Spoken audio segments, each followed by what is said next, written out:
And I want to say hello and welcome to all of you who are joining us for Intersection, where theology and practice meet. Randy Harris and myself, your hosts today, I want to welcome you to Intersection. Intersection is a way of bringing theology and practice together on timely and substantive topics, and that will be the case today.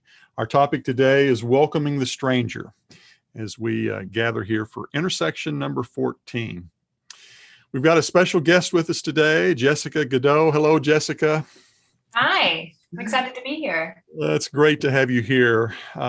Dr. Godeau is a noted author, and she's been writing in a number of places, the Washington Post, the Los Angeles Times, among other noted venues. She's a published author. Her recent book, entitled After the Last Border, has been picking up a number of awards. It's been recognized by the New York Times as an Editor's Choice Award. And I'm looking right here at a press release just earlier today, the Christopher Award for her book, as it speaks to the hope and this aspiration of making a difference in our world. So it's a lovely book, and we'll talk more about it. But Jessica has a PhD from the University of Texas in literature and has served as a Mellon Fellow, and is known for her writing and her work and her long life and experience working in refugee communities in the Austin area. So, Jessica, thanks for joining us today. I'm so excited to be here, and I do want to point out that my long life is not as long as Randy's. So. Of course. Yeah, I thought that's not what the way you meant that, I don't think, but I knew exactly what you meant. talking about your devotion, I knew it. Yeah. Well, as we gather today, just a couple of housekeeping things. Down at the bottom of your screen, there's a chat feature, and we want to see a greeting from you. Let us know where you're tuning in from. It's a great way to converse with each other through this hour that we spend together. And then I want to invite you to ask questions. But to ask those questions, we're asking you to use the Q&A feature at the bottom of your screen. And that way, Randy and I will be able to see those questions, and we'll work to address those in the second half of our hour as we engage with Jessica today. So chat and Q&A, ways for you to interact and participate in this delightful conversation that we're headed into. But before we jump into that, and I'll be asking Randy to set the table for us in just a minute, we are convinced that God is present to us in this virtual community of sisters and brothers. I want to ask you to join with me in a minute of silent prayer as we recognize the presence of God and His desire, His preferred future for the world we live in. Would you bow for a moment of prayer?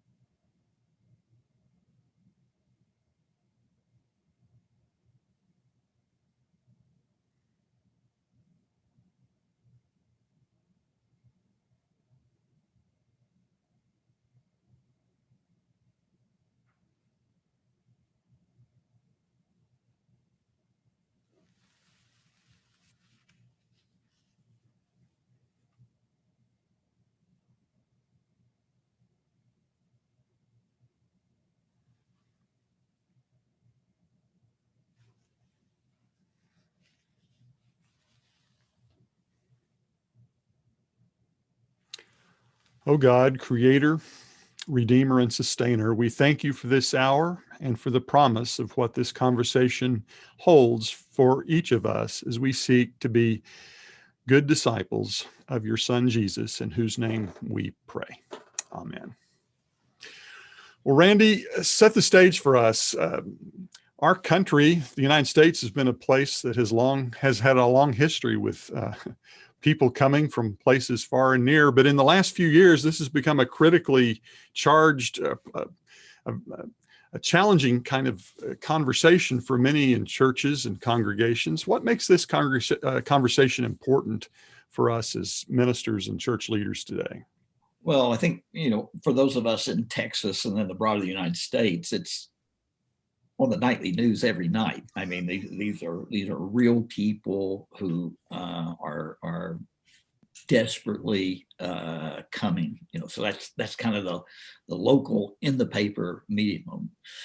But there's also just kind of the politics of the world that has created refugees all over the place and in situations that we just barely understand. And so you have these huge refugee camps, all over the place. And so there's that bigger picture.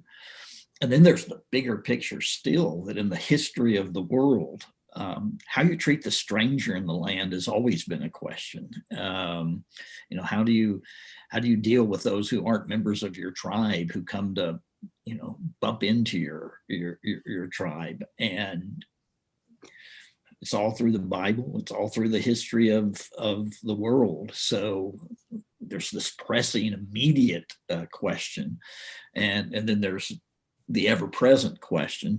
And of course, for us, the question is always, what does it mean to be a follower of Jesus Christ in that world and in this moment? And I think that's kind of what we're going to try to reflect on today. Yeah. Thanks, Randy.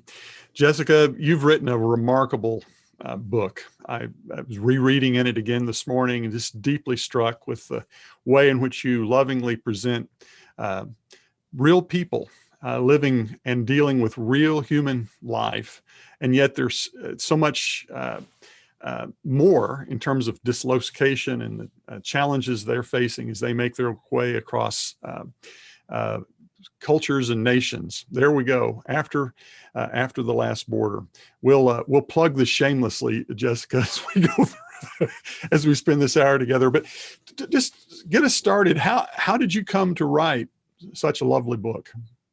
So I had no intention of writing about this at all. I have a PhD in American literature from the University of Texas. And when I say American, I don't mean just US, I mean inter-American. And part of what I did in my scholarly work, it was notice all the ways that people took over conversations, spoke on behalf of one of my favorite, I talk about this in almost every event because the phrase that really stuck with me. One of my favorite scholarly works that I used in my dissertation was called White Women Writing White.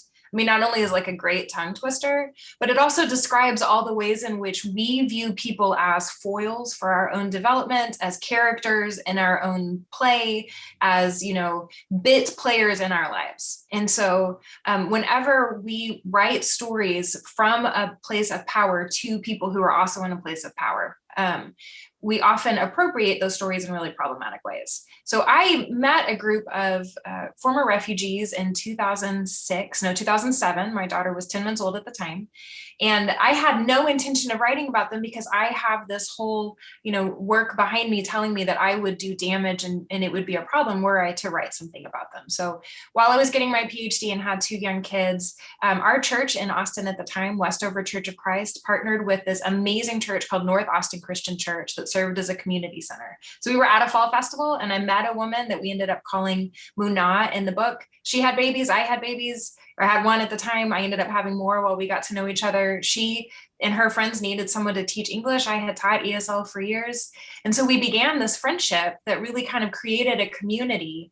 And through the whole process, this was not something that I was thinking, I'm going to write about you someday. In fact, I thought the one thing that I absolutely cannot do is write about this. So I finished my PhD. We formed a nonprofit.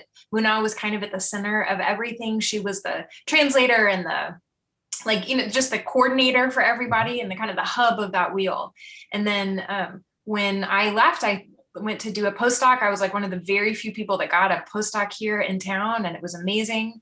And so I was at Southwestern University when the rhetoric really shifted around refugees, both were on a national level, but really in our state too. And it had nothing to do with this beautiful community of people I had met over the last several years. And so that was the beginning of how the book kind of came about, just a sense of wrongness. Like this, when they talk about refugees, they're missing the whole point. And so in relationship, just really understanding that Muna and I had been such good friends for such a long time. Yeah. Randy, you've got a thought here? No, I got booted off, but I'm back on. Oh, okay. Were y'all on the whole time? Mhm. Yeah. Yeah. Well, that was right. We're having a great conversation, Randy. Is this advancing age jumping in? No, this was technology. It just, Oh, okay. it just all sort of disappeared. They're Yeah. laying fiber optic cable in my neighborhood. So, Okay. Okay. Well, Jessica, just thinking about that. So this happenstance encounter at a festival with this woman from a different place, a different world, who's trying to navigate American culture. You found yourself now making your way into a larger subculture and various subcultures, right?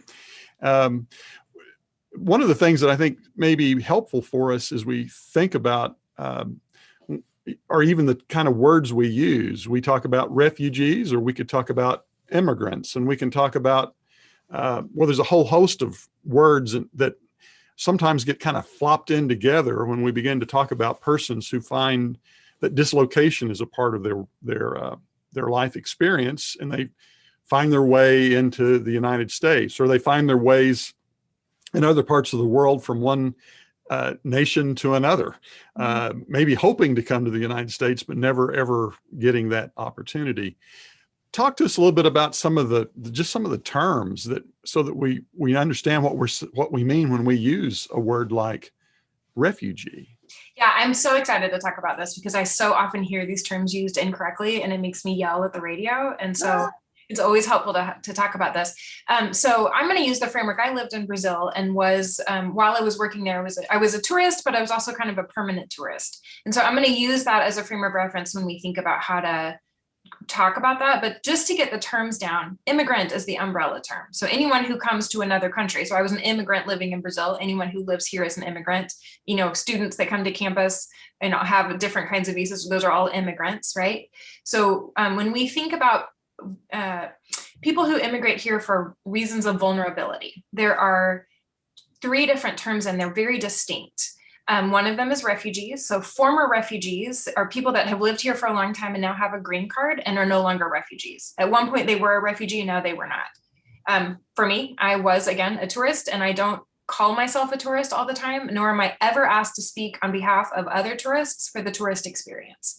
And so recognizing that refugees are not refugees for their entire lives, they're just in that particular moment, right? Mm-hmm. Asylum seekers are people who cross the border because they are seeking asylum for reasons of usually war, persecution, conflict. They have a well-founded fear that if they return, they will either be killed or in danger. So mm-hmm.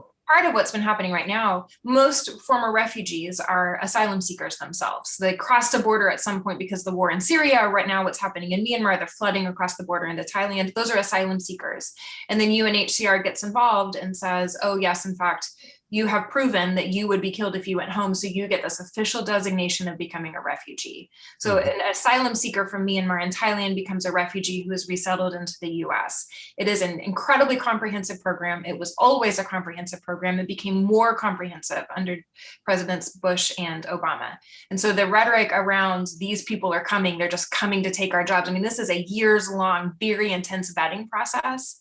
But what happened in 2015 is our fear of people walking across the border, like what we saw in Europe, combined with our own border struggles here in Texas. And so we're really talking about economic migrants. And so that's what my ancestors were. They wanted a better life for themselves. So they took land and they came to places where they kind of took over. We're always afraid that people are going to do the same thing to us that we did in the situations that my ancestors did. And so economic migrants are people that come in order to have a better life for their kids. And that's its own complicated thing. But recognizing the difference between refugee, asylum seeker, and economic migrants can really help us. So are there different policies on those? Absolutely. And the US has so one of the things that is getting really confusing right now is that we act as if people crossing the border are just coming to take stuff. So one of the things that I've started using lately, instead of describing people by their economic status or their whatever descriptor. I'm talking about people in vulnerable situations and using the descriptors to describe the situations that have caused this. And that's really, I think, helped me understand a little bit more about like why people are crossing the border. So we have something called the policy of non-refoulement. I can never say it, it's French, but basically we agreed after the 1951 agreement, in which after World War II and all of these immigrants were, all of these refugees were happening after the Holocaust, the UN was formed. UNHCR, the United Nations High Commissioner on Refugees, brought together a bunch of people. The US was leading the charge on this. And we agreed never again would we be in a situation where people were so vulnerable because of war or persecution. So we created this international designation of refugees. And when we agreed to that, the US signed agreements throughout decades. I'm not going to get into all the policy, saying if someone crosses the border or someone shows up and says, I'm going to be killed if I go home, they can stay here safely. That's what asylum seekers are. And that's what's happening right now. There's so much conflict because of economic insecurity in Central America, down in Honduras or Guatemala. So you have several asylum seekers making their way up through Mexico, and yet they're being accused of they're being accused of just coming here to kind of for gain or for other things. Now, this is a really complicated thing, and we've got to fix our own immigration policies. But until, I always come to this as a rhetorician, not as a policy person, until we can have better conversations about it and really understand who people are, these conversations get really convoluted quickly. Mm-hmm. Right. There's a lot of these nuance of categories: economic refugee, asylum seeker. These are the economic migrant and refugee, just to kind of get those two separate, because okay. Refugees, though they often are coming for economic reasons, refugees have proven under UNHCR's 5 categories through a well-vetted process that they in fact will be killed or persecuted otherwise. So they are a distinct visa category of people, and they have international recognition. And that really is very different from someone who's coming over here without documents. Today, if we were to look across the United States and cities like Austin, where you're at, or Dallas, or even places like Abilene here, we would find a lot of displaced persons, right? We would find refugees. Do you have any sense of how many people are here who are persons who are here who've gone through legal processes to be here and try to find and make a new start in their lives, in their families' lives? I'm not sure on the figure of how many refugees there are, because refugee resettlement began in 1980, and so every year as they brought over, we used to average, especially under Republican presidents, close to 200,000 every year. And so they something like 2 million, I want to say, in the 40 plus years of the formal refugee resettlement program, but please don't quote me on that, because that's not a number I have off the top of my head. Until 2015, this was something that enjoyed incredible bipartisan support. And so it was actually under the compassionate conservatism that was something I was raised over in the 1990s in Abilene. The refugee resettlement was the perfect balance of faith groups working with the federal government. Communities were able to have control over who, the amount of support that was happening in a community determines how many people were resettled there. And so a place like Abilene has always been a deeply welcoming place. And I know the International Rescue Committee under Susanna and others from Abilene have welcomed all kinds of amazing people. And I've actually done some writing about that and some research. And I will tell you that Abilene is one of the fiercest, most loving communities. I mean, anyone can be in, I'll be honest, I'm a little biased, but that I think especially can be welcoming to former refugees. And so I have no idea the exact figures of that, but thousands of people that are living in Abilene alone. Yeah. One of the things I think it's great about your book is you really do come away from it with a sense of how hard it is to drop down into a place where you understand nothing. You don't know how the utilities work. The food in the stores is not the same, and you can communicate with virtually nobody. And most of us have been in a situation where we couldn't speak the language and how lost we felt. And then you just put all of this on top of it, and where you don't have you don't have resources of your own to sort of protect yourself. Just talk a little about the experience you've had walking with these people for decades. So again, I lived in Brazil and spoke like a child for a long time. And it was so frustrating to me because I'm smart and I can speak and correct verbs in one language. And then the minute I open my mouth, I speak with an accent, and was great in the present tense for about 5 minutes. But boy, you got to the subjunctive and it was just so little I could say. And people were talking over me and treating me like I was a child. And it was so frustrating for me. I had choice in that. I raised money to do that. I wanted to do that. I had a sense of purpose for why I was in Brazil. I had an entire community, a church, is an amazing church at Initu that received me and that gave me homes that I could be in and families that became like my family. And it was still one of the hardest things I've ever done in my life. That's the only lens I had through which to view what was happening when I first met Muna. And so much of what I had going into it was the opposite of what she had. This is not the life that she chose. In fact, I met one refugee, and I have interviewed dozens, probably hundreds at this point. I met one refugee in all of that time who was like, yeah, I wanted to come to the US. This is great. Every single one of them has said, if I could do it again, I would, of course, would go back to my home.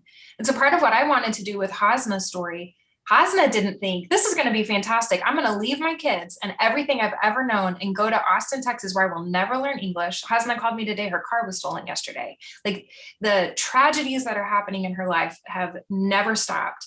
And so recognizing the lack of agency, the lack of choice, when Muna came, there was still a greater sense of community. But by the time Hasna came, not only was it significantly more difficult, the war had just happened to Hasna in Syria, as opposed to Muna, for whom these were old scars. I mean, hard, but not the same. Now the war in Myanmar is going again, and it's a very different situation. But for Hasna to show up, everything had just occurred. She had just seen her kids and her grandkids, and then she showed up and faced deep hostility and people yelling at her and accusing her of who even knows what in a language that she couldn't understand. She's had people spit at her. She's had people yell in her face. It's been an incredibly hostile situation. And she's had wonderful and loving people around her too. It has not been, she's always very quick to say this. But I think part of what's so hard for us, part of what I really wanted to do in this book was to draw people as closely as possible to this experience. So just to give a little bit of background, because I think it's important, this is an interview-based book. It's not fiction. In fact, I'm deeply opposed at this point to people outside of a culture writing fiction about that culture in a way that tries to capture any true experience in that. The women had complete narrative control. We spent 2 years meeting every 2 weeks for hours to go over detail after detail after detail, so that this is, for me, I almost think of like paper mache, like it was just layer after layer after layer until we were able to have a real narrative that it was as close as we could get to their story. It would be best if they could tell you themselves, but because both of them have family members still in danger, we worked incredibly hard to protect their identities. But I always want to make sure that I'm saying, this is not my place. I shouldn't be the mediator. You should be able to listen to them. And it's danger and war and hostility that has kept them from being able to do that. Right. You've created a window for your readers to be able to see into this world. That's the lovely piece of this. So I'm hoping our listeners will read the book, but let's say they have,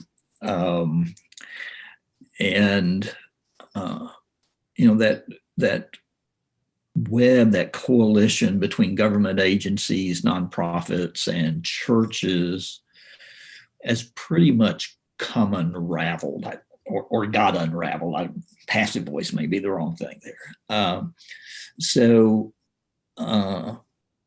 What do Christian people do now? Let's say I'm persuaded and I'd like to be part of the solution. What does that look like?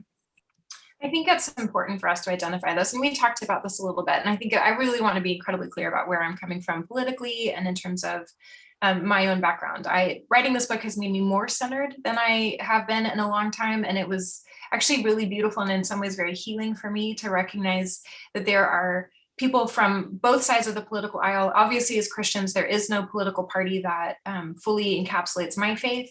And I think a lot of people that I know and love have remained loyal to either political party, kind of despite, we used this word in the conversation the other day, raised in Abilene, Texas, not just as a student at ACU, but really in some ways as a child at ACU, a child of ACU and of this community. I was taught to be countercultural. And I have noticed a real lack of countercultural thinking among Christians in the last few years. And so that's the lens really for whatever answer I have. So I think there are some things that we can do to engage politically, but I think recognizing this century is going to be the century of forced migration. There is no question. The last century was in many ways the century of genocide. This century, I think, is going to be significantly more about these large groups of people that are fleeing climate change, that are fleeing wars, that are fleeing other mass catastrophic events. And if we continue to talk about people as if they are less than human, as if they are unworthy of safety and a home and to be with their families, we are really going against what Christ is calling us to. So recognizing that this is something that for me, it is both political because it's about policies that affect bodies, right? So Hasna, and when the travel ban hit in 2017, Hasna was separated from her children. And I won't give too much of that away if you haven't read the book, but it was the cruelest cut after 1,000 cruel cuts in a government that had bombed them and chased them and just horrific things that happened, for the US to promise them safety and then to say, no, I actually think that you're trying to harm us. I won't let you be with my children anymore. Hasna will never get over this. How could she? My mom's here, so hi, Mom. There's not a thing in the world that would keep my mom away from her grandchildren. I mean, she would crawl across a desert to get to them. How can we expect Hasna, who deeply cares about her grandchildren, some of whom are still in danger, not to do everything in her power to try to get to them? So recognizing the human cost of some of these policies on a global level, on a large level, that's one of the things that we're going to have to do. And we're going to have to help Christians think about that in the United States. And on a small level, it's getting involved in our communities. Refugees are going to be coming again after the pandemic. And it's calling up an agency and saying, listen, I have a church of 200 people. What is it that you need? Can we get you sheets? Can we get you a couch? Can we fund you? Can we have a fundraiser? What are the things that we can do to be in community with you? It is beautiful. And I've been a part of churches that have done it, and nothing like bonds a church together more than those relationships. Let's play that on out a little more. I think you mentioned how you met Munah at a festival, probably in a church parking lot or something similar, back in 2006 or 7. What are some concrete ways in which, and one of the things about that strikes me, Jessica, is this is not getting to know refugee as refugee. It's about a woman getting to know another woman who's a mother, right? A young mother. Mm-hmm. And it's about relationality. Mm-hmm. What are some ways in which churches could attend to really connecting with persons so that relationships begin to form and we begin to see each other as sons and daughters of God? Just to play that theological, to be overtly theological about it. What might be some ways in which church leaders might be thinking imaginatively about that? So there are a couple of things. One is just rolling up your sleeves and going, right? And so I'm a huge fan of a cold call that says, hey, we're here. What do you need? I've done this in a lot of ways. When I say that I was not, I had no expertise in the nonprofit that I started, I learned how to order this weird kind of yarn. It's like, it was like the weight of embroidery thread from Thailand. Like, this was not something that I came in. I don't know. I grew up at Highland during the age of spiritual gifts. And I remember when we were all like, oh, is this my spiritual gift? And while that has been really lovely and informative for me in a lot of ways, sometimes approaching it with like, these are the things that we do is the wrong approach. So instead, approaching it with what is the need and how can I meet that need? How can we turn ourselves inside out to become whatever is needed in this moment for this community for me, there is such rich theology in that. And I think that is in many ways the best way to help. I also think, I will just be honest with you, I have seen this happen so often. We used to have a saying, the co-founder, Munah, and several of the women started this group, and one of my co-founders' name is Karen George, and she's really funny. And so we used to come up with all these mantras. And one of them is God loves a forceful giver. And it's just that kind of idea that like, I'm going to give and I'm going to impose my giftedness on you, and I will give in these ways. And we have this amount of money, it will be like this, right? and sometimes I feel like, or you kind of approach people and you're like, this is going to be so good for my group. We're going to go find some XYZ people and they're going to teach us these things. And so you look to people again as foils in your own development. And foil is that literary term of like, who's the character against, who's the bad guy against which the good guy really shines, right? And so we view ourselves as saviors, or we view ourselves as these are people that we can be grateful to because they're going to give us opportunities to serve. And then we leave and we reflect and say, what have we learned from these people today? And that is the absolute wrong approach, in my opinion. It is the metaphor I use all the time. One of my very dear friends had cancer. She had breast cancer, and she got so tired of people viewing her through the lens of cancer. She was still Stephanie, and she just happened to have cancer. And sometimes she wanted to talk about it, and other times she didn't. All of my former refugee friends are that way. Sometimes it's the thing that they want to talk about the most. But I learned over time not to ask any questions about it until we had had years of relationship. And then I began to really understand some things. But if I came in, I can't tell you how many people did this. Oh, were you in the war? Was there a missile? Did somebody die? What was that like? I mean, we would never do this to people. It's so awkward, and there's such a lack of social skills to that, right? And so coming in and recognizing their humanity, not as something to make us better, or to make us feel good, or to have some, like to sing a song about the least of these. I hate that phrase because it makes us view us as higher than the least of these. I understand it comes from the Bible, and I'm not anti that verse, but I hate the way we use it. And I just think recognizing their humanity can be such an incredibly rich thing to enter. Henry Nouwen talks about solidarity with those who suffer. And I think that for me is the most transformative work. I am in such deep relationship at this point that when they're sad, I'm sad. Right. Hey, I want to ask all of our participants to pop questions into the Q&A here. We're going to turn and begin to engage with questions that you all have as we continue this conversation with Jessica. I really like this language of counterculture. I mean, what does it mean for us as Christians to ask how, with regard to our discipleship in Jesus Christ, that sets us up in a certain sort of posture, and talk a little more about that, particularly with regard to, in the last few years, it seems like it's been a little harder for churches to focus on paying attention to the others in our society and our culture. Yeah. You see other places or other ways in which churches could practice a countercultural stance with regard to persons who've been displaced? So I recognize that I'm talking to church leaders, and I am not a church leader. And I think it's really important for me to say that. I'm able to say some things, and my job is not on the line if I advocate for something. I can only speak in generalities because I have, I don't want to speak about any one specific situation, but I think any church, I recognize the fact that church leaders are in a particularly vulnerable and complicated situation right now. With the Christian alignment to a number of ideologies that don't make sense to me on either side of the political aisle, or people stretching themselves in ways that feel very polarized from, I don't think Jesus was centrist. I think Jesus himself was very radical, but I think it's very different from the radical thinking that we're seeing right now in this polarized United States. I think maybe one of the only references we have, I am still compelled by the idea of the cold Civil War. So I feel like the separation that we've had in the United States intellectually right now, it's not geographically at this point. In some ways, it's still this very intellectual divide, and it's a very complicated space. So recognizing that, I think the leaders that I really love and admire are the ones who have the courage to do what they think is right, who stay in it for the long course, who have a long game. That doesn't mean you just blow up an elders meeting. It does mean that you are strategically and thoughtfully and prayerfully moving your congregation towards justice, whatever that looks like.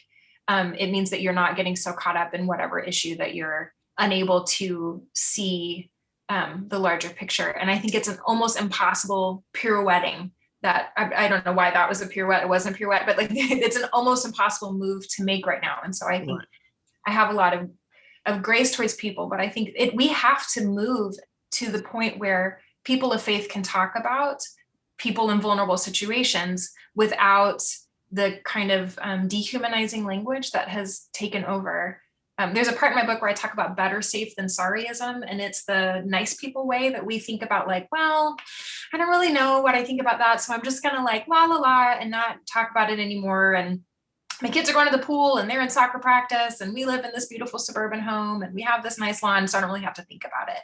Right. And Christ would absolutely have been at the borders. Christ would have been in the refugee camps. Christ would have come in and swept aside our churches and run across our suburban lawns and called us to these places of vulnerability. And I'll be honest, for me, I spent a lot of years of my life feeling stressed. Like people always ask me, like, how did you get a PhD and work in this nonprofit? And for my husband, Jonathan, my husband and I, for both of us, it was more stressful not to listen to this call than it was to just actually do what was called of us. Yeah. So I feel like if you hear that call and you know what it is in your community, even though it's hard, following that call is so much less stressful than ignoring it and kind of putting yourself to the side because it feels safer. That's actually a much more stressful place to be, in my opinion. I think there is also this sort of otherness is scary in another way, and that is, I'm constantly worried that I'm going to mess up. Some of my neighbors are immigrants from Africa, and I'm trying to make friends, and they speak very heavily accented English. So I'm in this embarrassing position of constantly asking them, "Okay, what did you say? I didn't get that," and I'm afraid I'm going to do the wrong thing. And it's easy, I think, for individual Christians and churches just to shut down. It's easier not to do it than to keep risking kind of the mistakes and the embarrassment. And that's going to be part of it. Yeah, that's a really good point. That's part of why I wrote this book in many ways. I didn't realize it when I began the process of writing it, but it allows you to listen to and understand and immerse yourself in this without putting the onus of teaching you or me on the backs of the people who have actually been through it. And so there are a couple of things that I think, like, I feel like there's ideology on both sides right now. And I went to UT Austin. It was definitely like immersed in kind of the left ideology. And it is like, don't do this, don't say this, this is the wrong term, make sure that you're doing that. It can be its own kind of, it freezes me in a lot of complicated ways too, because I'm so afraid I'm going to say something wrong or something offensive. And I have learned just in relationships that apologizing is great, listening and saying, am I doing this right? Like, for example, all the people from Myanmar is the term that the Tatmadaw, which is the army that's in charge, they changed it to Myanmar in the 1980s because they wanted, maybe 2000s, because they wanted to kind of change the international conversation. So it used to be Burma, but Burma is what the British called it. So which of these is right, the colonial term or the ruling junta's term? Well, neither of those is right. And it depends on which part of the country someone is from. They either like Aung San Suu Kyi, or the Rohingya people that I know hate Aung San Suu Kyi. So these are very complicated spaces. And I have been doing this work for 15 years and I still say it wrong and still have to listen and still have to ask people. So I think just giving yourself grace and leading from a place of love and a desire to be in relationship and just apologizing, like, boy, I have really messed that up. I really wish I hadn't done it that way. What's a better way that we can do that? Isn't that just human? I mean, that's what marriage is for me. That's what my friendships are. And I feel like it's the same kind of thing, like recognizing that you are absolutely going to mess this up and that's just part of being in relationship with people, right? Yeah, just being human. Yeah. Again, I want to invite folks' questions. I've got one here, Jessica, that kind of picks up on some things you've already been saying. The question saying it's really easy for us to get in this transactional sort of mode, right? Well, we're going to do this in order that we get that from another. This person's asking from a perspective of being a children's minister and introducing children into or inviting children into care and ministry and connection.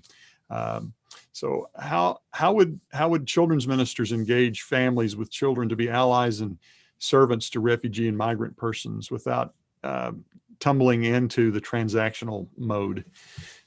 That's such a good question. And I'm not a children's minister. So though I have raised children this way, I think it's really making it more about friendship. And the language, I'm not even going to tell you the stories of the offensive things that my children have said. There are a number of them. there was a group of women from Iraq who wore full burqas, and we had children who had been deeply immersed in Disney princess culture and said some incredibly offensive things, even though my friend Karen and I mean, our kids were toddlers at the time and had been doing everything. And I mean, these kids had been around people of different backgrounds their entire, I mean, since birth, basically. And just the number of things that they said, and we were just horrified by it. And so, you know, I mean, every children's minister, I think, knows this truth better than I do. The kids get it better than we do, you know? And so I think recognizing, I think putting an emphasis on the circumstances in which people have fled can make this a whole lot easier. I think when we think about this, when we think about people as strangers in our midst, and I totally understand the theological reason why we're talking about this as like how we approach the stranger. But sometimes if we continue to use terms that make them strangers or make them refugees or make them different, or they're Muslim or they're, you know, whatever signifiers that we use, we still create the kind of difference that we're trying to avoid. And so again, this is something I've spent years wrestling with this. I'm still figuring it out. For me, I really do think people who have been through X, Y, and Z, but also with kids, you have to get into all kinds of weird stuff of like, like my kids talked about grumpy governments when they were little, because I didn't want my children thinking that civil war was something that was going to happen here in the United States. And they had friends who had scars from bombs, and I didn't want them worrying about that. And so people who have had hard things happen to them, or people who came here and we need to be their friends, they just need friends. There's all kinds of like great ways to talk about it with kids. I'm not sure how to do that from a larger church level though. And I would really be interested in, Randy and Carson, what you guys think. What are some good ways to approach that? Turning the question. Randy?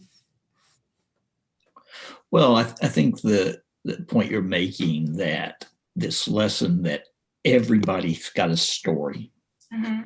and it's a story worth hearing, and you know, trying to create a culture where we're free to tell those stories, and that the people who hear those stories, their stance is reception. I'm going to receive your story. I'm not going to fix your story. I'm not going to analyze your story. I'm going to receive your story. I think that's a good place to start, because we all know we have stories that have great impact on the way we think about the world and see the world, and we didn't have control of a great deal of that story. That, you know, yeah. Those were things that happened to us, and that's one of the things about your book. Maybe I'm trying too hard to sell a book here, but I like the audio format, so I listened to the audio version of your book. I don't know how you feel about the audio version. I love it. Sunila Nankani read it, and she's just amazing. I know. And it's hair raising at points. You know, my childhood wasn't perfect, but it is absolutely, you know, hair raising. You have to keep reminding yourself, oh, this is a novel. This is what happened to these real people. And how do you get over this? And, you know, you were talking earlier about her being separated from her children. I assume none of that's changed, you know, and that's not the ending you want. You know, you get to the end of that book and you really want, okay, I want some satisfaction here. I want this to end happily ever after. And it doesn't. You know, it just ends. It does for Muna, but it doesn't for Hasna. So in case anybody hasn't read it yet, it's not the most depressing ending. Like Muna still has a beautiful ending in many ways until the war in Myanmar happened. Yeah. But a new chapter opens, right? Yeah, and I think just taking people's stories seriously. Yeah. And one of our people has asked the question about the phrase. I'll just read the question. You're going to love this one. We often talk about giving voice to the voiceless. Isn't this also placing ourselves in a position that is higher than the other? How would you recommend we rephrase this very popular concept to fit what you were suggesting for us? I love this. Thank you so much for asking it. I'm very tired of having to have this conversation on Facebook. So I'll just share it. I'll say this and you guys share it to as many people as you can. And I'm going to add a couple of phrases in there because I wanted to clarify what I was saying about the least of these, because I also don't want that to be offensive either without some context around it.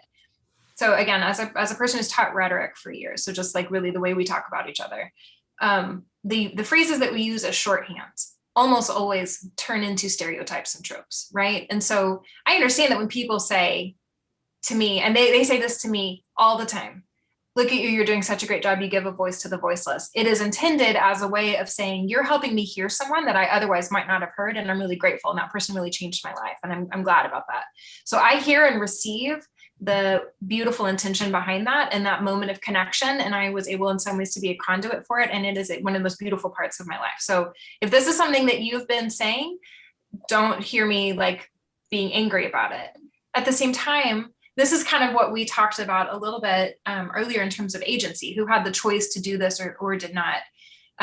When we think about issues of representation, who is allowed to speak for a group, who people in power are listening to, those are the questions that really determine the fact that voice for the voiceless can be a problem. So voiceless is saying they're not able to speak. What's really happening is we're not listening. So when I talk about people in power, I'll be really frank about this. Anti-racism has been kind of a buzzword. I don't know if any of you are in churches right now where critical race theory, CRT, is becoming this buzzword. This is one of the wildest things to me as someone who has spent years looking at this, because I'm not sure how just looking at how we talk about people became this kind of I'm not sure how all of this exactly happened. Things are happening so quickly rhetorically on the internet right now that it's a little bit chaotic. Just saying someone has a voice shouldn't be offensive.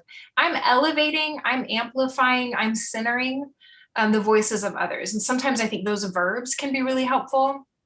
And whenever we talk about people in power, we can use that term for whiteness. We can use that about skin color. We can talk about Christians being people in power. And it doesn't necessarily have to be offensive. It can say, like, I could go someplace and say, as a Christian, I, believe in Jesus, and no one is going to be offended by that information. Very few people are going to be, because Christianity is centered in our country, and people who look like me are the ones who are mostly in power. They're not completely. And so recognizing that we're looking at power structures when we think about racism, and that we're looking at, when we look at groups of people who has not been historically listened to, who has an extraordinary story to tell, but the world has not heard it. How can we amplify that? How can we build bridges? How can we mediate those conversations? Those are kind of, I think, the questions that we should be asking. That's what I meant about the least of these. I love that Bible verse, and like that may be one of the Bible verses of my life. Like, go to the people who are in vulnerable situations, who are precarious, and be in community with them.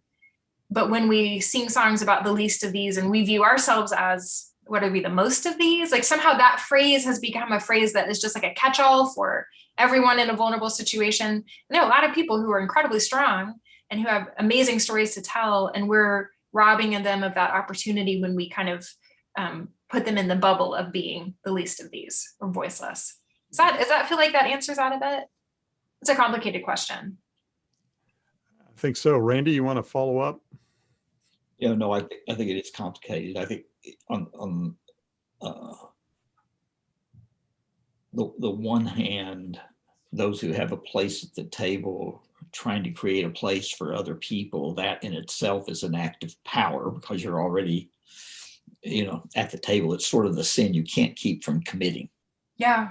In some ways, it's the original sin, but I think we are all flirt with the danger of telling somebody else's story as if it was our story to tell. And I've sure been guilty of that, where that was a good story, but that wasn't really my story to tell. And there is the literary question about appropriation and all that, and that's not really today's topic. But I think you're, be generous to people's humanity and then work out of that, rather is a great place to start.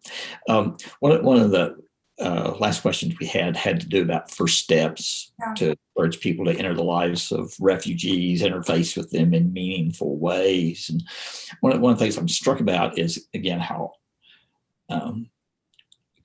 much there is to do. And I'm thinking with churches particularly, you might not want to choose 100. You might want to choose a family and see, because it requires enormous investment of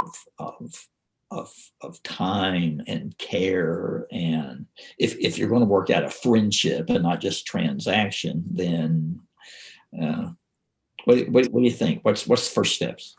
I mean, I almost think the opposite of that, because I have seen so many churches like all surround one family and in some ways almost separate them from the rest of the community. Yeah, I get that.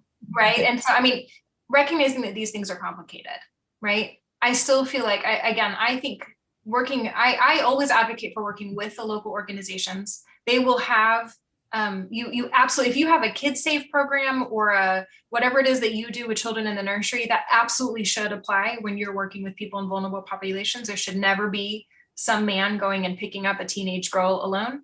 Whatever those smart decisions are that you make for your own children, you should do that to protect other children. I say this because we had a pedophile who was targeting the community that we knew at the time. This is not true of everyone. This is a bit of a generalization, but having done this work for a long time, most of the groups that I know settle in small diasporas because the refugee agencies work really hard to try to keep people who speak the same language in similar places. And so it actually is fairly easy in some ways once you begin a relationship with an agency and a family or two, to a lot of people like God's Backyard, is that the name of it? There's something in Abilene that is like, it's like just a bunch of kids and they started in an apartment complex. And I think for me, it's always community led. So I think you begin with the agency, you find out what the agency needs. You don't go around the agency. I can't tell you how many churches do this. You need to work with them because they're doing extraordinary work. And sometimes they may just need funds. They might just need you to get furniture. So whatever it is that you want to do may be different from what actually is needed. But once you're engaged in relationship with people, the answer for me to everything is making sure that it's led by relationship. I have so many friends who want to be the people telling their own stories, and so many friends that would rather die than be the person telling their own story. Muna and Hasna, neither of them are the kinds of people that want to be centered in a space full of white people asking these questions. They are happy to talk to me about it and thrilled for me to talk to you, but they don't want to do this work. And yet I have other people who really would love to be here right now and can't because they have family members in danger. And so recognizing just what you do is going to change based on who you're in relationship with. So I feel like the why for me is because Christ has called us to this work. The how is working through agencies and praying about it. I mean, I literally started praying that this would happen, and here's where we ended up, right? And so praying that this would be done well, and then what is going to look completely different for everybody based on your context and your community. Is that the same agency everywhere? Mm-mm. Every major city. Arkansas only has one refugee resettlement agency, but almost every other state and almost every city, there was at least one refugee resettlement agency before the Trump administration disbanded the program almost completely. So this is what Randy was dancing around earlier, but the Trump administration basically took this down to the brass tacks. There was very little left of that.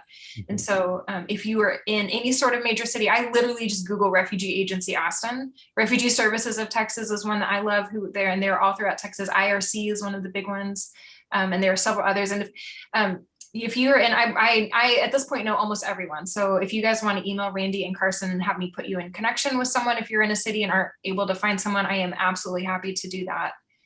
But just making sure that you're going through those agencies can help. So what you're really saying is first step is a phone call. Yeah, I think, or email. Call the agency who's working in your area and say, we want to help. What do you need? Because the danger is doing this. There's so much trauma for former refugees. The danger is re-traumatizing people because you're going to help in ways that pulls against what the agencies are doing. They already have so much complicated work ahead of them, and it's been made more complicated. So work with them instead of against them. They've already developed the hard relationships in the networks. And they know what the needs are, and they're extraordinary at this work. And they need the community to come around them. Mm-hmm. Yeah, that's right. That's right. Yeah.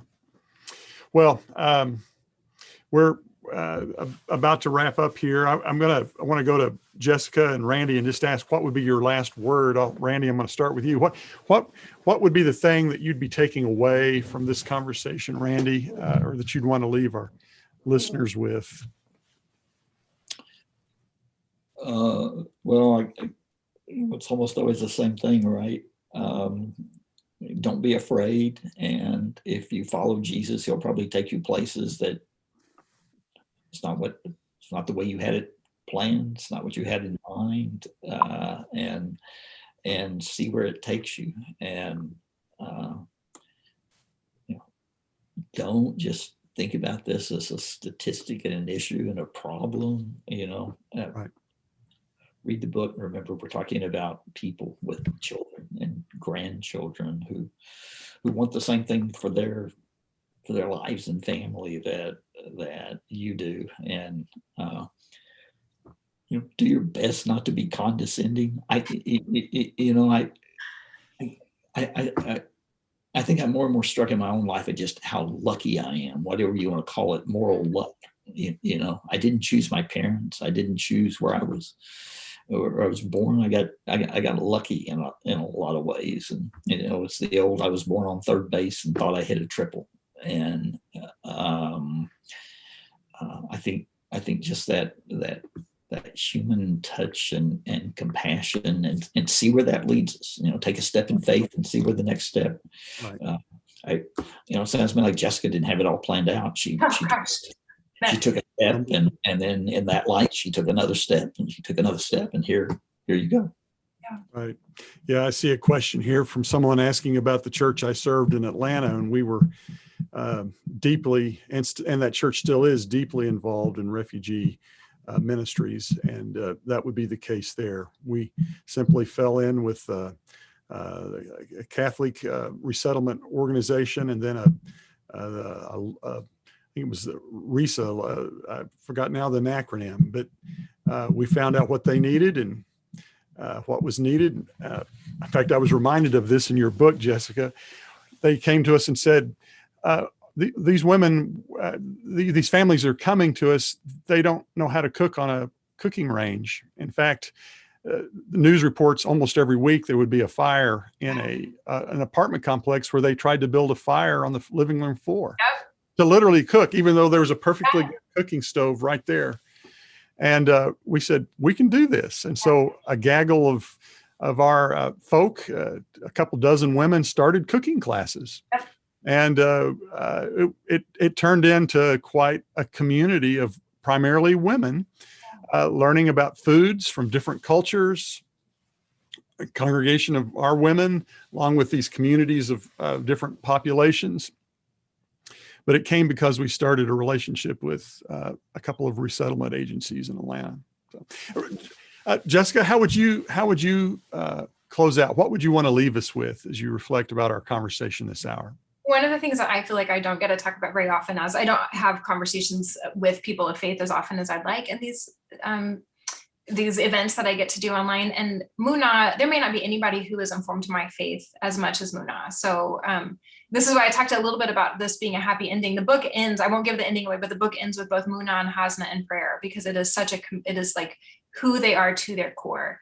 Muna became a Christian when she married into her husband's family. Her husband was Baptist and had been Baptist as long as my family was Church of Christ back in the 1800s. Missionaries went over to Myanmar and it was their faith. Her faith is the thing that led her through every incredibly difficult situation. And so for me, when I write the book, for Muna, one of the things she wanted people to know is that women are strong and that God was faithful. And so I want people to understand, I think church leaders are on the front lines right now of a cultural schism that is incredibly complicated, and it feels like you're frozen in amber and every choice that you make is wrong. And I just want to remind you, what you were doing is critically important. We need you having these conversations with people. We need you calling Christians to courage and to solidarity with those who suffer. We need you listening to and learning from others. And it may be that you find Christ working in ways that you cannot begin to expect. My faith, through all the periods of doubt that I've had in my life, my faith has almost always been restored, but was especially restored in relationship with Muna. What God did in her life is extraordinary. And the way that I see God moving and working on places that we view as margins, which God views as the center, when we are in the center of where God is working, you cannot believe the things that will be transformed. It has absolutely changed everything about my life, and I'm so grateful for it. And I think it will, this isn't just how do we have courage to kind of talk to our churches, it's do we have the courage to be transformed and to see how God will transform our communities based on these relationships. It's lovely. It's a great word, a great gospel word to close on. Thank you, Jessica. Thanks for being a part of our conversation today in Intersection. Thank you. Run, don't walk to your nearest computer. And I think Renee posted a link to the publisher for you to order this book. You'll find it compelling reading. So thank you for the gift of this book and for your time today, Jessica. To our participants today, thanks for joining us for this powerful conversation. I want to invite you we've got one more this spring before we take a summer break with Intersection. I've got a date for us, May 11. May 11, we'll be gathering for our final Intersection program for the spring with Priscilla Pope Levison. She's recently published a book on evangelism. We'll be talking about inviting others into God's good news. So it'll be a delightful and important conversation on May 11. Thanks to Renee and to Ola May and others in the Siburt Institute for their work today to put this whole production together. And so as we close today, I just want to invite us to seek the Lord in the face of the stranger. Randy, would you close us out with a benediction? The Lord bless you and keep you. The Lord make his face to shine upon you and give you peace. To him who is able to keep you from falling and present you before his glorious presence without fault and with great joy. To the only God, our Savior, be glory and majesty, dominion and power through Jesus Christ our Lord, before all ages, now and forevermore, world without end. Amen.